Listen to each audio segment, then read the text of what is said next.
Guys, welcome back to Critical Flick. Today I'll be reviewing The Watchers. The Watchers is the directorial debut by Ishana Night Shyamalan, who's the daughter of M. Night Shyamalan. It was really weird that when they were marketing this film, it felt almost like they were trying to distract you by the fact that she was directing it, and it was kind of more like focused on M. Night Shyamalan, producer M. Night Shyamalan, but she does bring a lot of those elements of her father's work, with making it her own distinct feature. And this film tells the story of our main character, Mina, who's played by Dakota Fanning. She's an American living in Galway, and she's working in a pet shop, and early on in the story, she's tasked with transporting a rare bird from her pet shop in Galway to a zoo in Belfast. And we learn a little bit about her life before she embarks on this journey. She likes going out to clubs pretending to be someone else. She's definitely someone who struggles with her past, and she kind of wants to have a separate identity than who she truly is. Before I forget to say, I will be going into some heavy spoilers in this review, so if you don't want to know anything about it, I would definitely recommend checking out the movie before you watch this review. And I do have to say, I do think it's worth checking it out without knowing anything about it, going in blind. Because obviously, being part of the Shyamalan family, we have to have some twists thrown in. So as Mina is embarking on this journey from Galway to Belfast, she ends up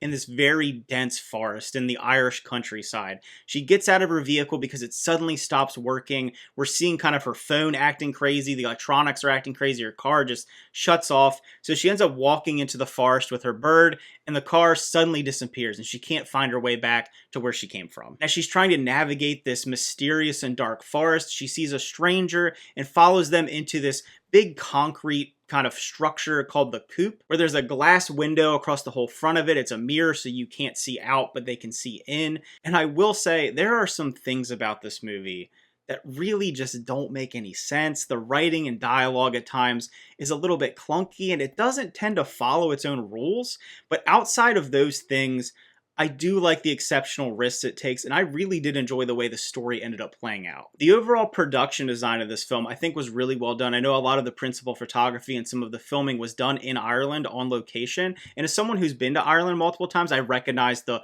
Wicklow area, the lakes, the rivers, the forests, and I think it looks really good. And it uses a kind of interesting style of integrating darkness into the film. There's kind of some inky blacks that seep in at the edges of the screen, feeling like this encroaching darkness growing around our characters and growing around the environment. And I think it added that level of tension. I do think one of the disservices that was done to this film is the way it's marketed. Like another film that I really enjoy called It Comes at Night, it was almost marketed as this traditional creature feature, just a regular horror film. And if you go into it, it's far more of like a thriller drama. There are some horror elements integrated into it, and I loved the creature designs and those horror elements, but it leans far more towards thriller than it does horror. So if you're going into it expecting kind of a bombastic, over-the-top slasher film or creature feature, you might be a little bit disappointed. And speaking of the creatures, when we finally get a full look at them, I think they're well rendered. There's some CGI elements that I think look pretty good, and it's because they're mostly done in the dark. And that's something I actually enjoy if you're going to have a CGI character, a CGI monster, is having it being shaded by darkness. So kind of those blemishes and that lighting can look just a little bit better without showing those flaws. And you can do it on a much smaller budget for the most part. So obviously one of the big reveals of this film is what the creatures actually are. And you really discover kind of towards the middle third of this story that they're fairies. We're following Irish folklore.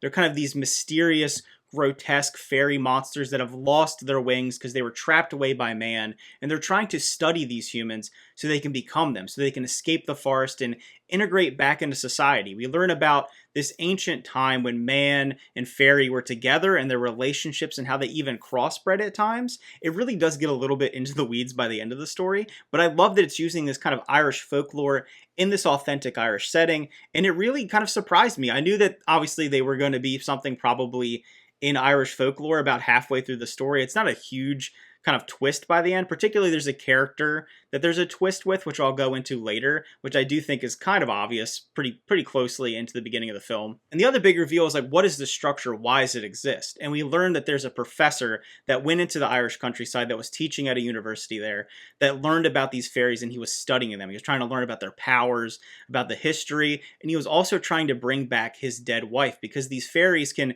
become people. They can literally change into people. So he wanted to make a fairy turn into his wife so he could have her back. That ends up backfiring and causing him to kill himself and thinking that he killed the fairy as well. We'll see where that comes up later on in the story, but I did like that kind of twist and turn the way that it gets there, kind of the vehicle to get to where this is a little bit silly. So they're in this, like I said, a concrete structure. There's a couch, there's a TV, a dining table, and then there's a rug. Okay, so you would think they're in here for months. So these characters are in this structure for multiple months. You've seen them move around furniture. You know that they're in there. They got to move things around. Would you just sit in this thing for months and not change anything about it? And there's a moment, kind of a big climax in the story, where the fairies are angered by something that the characters did, and they want to get into the structure. They're finally going to bust through the glass, bust down the door, and get in there. And then you find out that underneath the rug is a trap door that leads down to the professor's kind of laboratory and where he's studying these creatures. And the fact that they didn't discover that for multiple months is kind of a silly plot hole. I know we have suspension of belief, particularly in horror films, but for me, that was a little silly to believe that one. I wish there was another way to get to that area or get to that kind of exposure. So I didn't love that. I wish it would have been written a little bit better. Like I said, the dialogue and the writing in the story at times is really cool when it dives into who these characters are in the Irish folklore, but when it's trying to move the story along, it struggles. Another plot device is this bird. If we've seen from M. Night Shyamalan films, there's always something that ends up coming back, whether it be in The Lady in the Water with the guy with his big arm, or there's always something. It's like, why does this character have this thing? Why is it here? This will end up working out later. And at the end of the film, they use the bird to get out of the forest. They have to track the birds. The birds flying lead to the river where they can get on the boat and they can escape. So that, in my opinion, was also kind of a lazy plot device. I wish we could have gotten to the points in this story in different ways. I think the vehicles that move the story along aren't well executed. I think the actual characters and the actual story itself are interesting and compelling and very creative. But the way that we move from point B to point C to point D, it's just a little bit lazy at times. So kind of the big plot twist at the very end of the story is we find out that the older woman that was in the structure with her, Madeline, is actually half fairy. She is the fairy that was turned into the professor's wife. She ends up visiting the college where the professor was working at and seeing pictures of his wife and finding out, oh, this woman was actually a fairy the whole time in the structure with us, but she's half human. That's why she could go out in the daylight when the fairies aren't allowed in the daylight.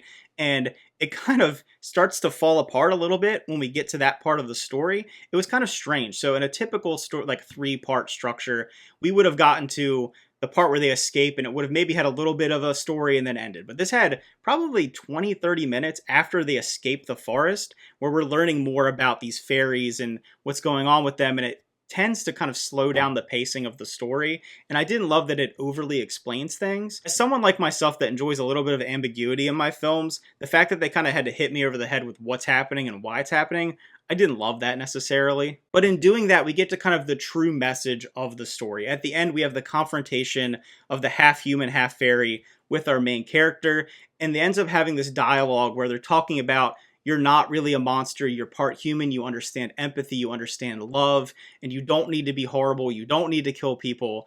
And then it's also our own character speaking to herself because the fairy turns into her. So she, like I said, they can transform into other people. So there's this end story where our main character is speaking essentially with herself, and she's basically telling her to let go of the past and what she's done in the past, because another big reveal is that our main character had a large part in playing with her mother's death. She was a young child who was riding in a car with her mom and her sister, and she ends up causing her mother to crash, and it kills her mother, and she carries this guilt with her, and that's why she doesn't really want to be who she is, and she struggles with her own personality. So I did enjoy the message by the end of the film, but like I said earlier, the way we get to the message, or the way we get to the major plot points, it feels silly at times. It feels kind of heavy-handed, and it's something that maybe could have been done in a more clever way. Another sidebar in the story is that our main character is a twin, so maybe that's a little bit foreshadowing about the shape-shifting, but that never really comes to fruition by the end of the story. There's a moment at the end where you see she's happy with her sister, because she's estranged with her sister because of what happened when they were kids,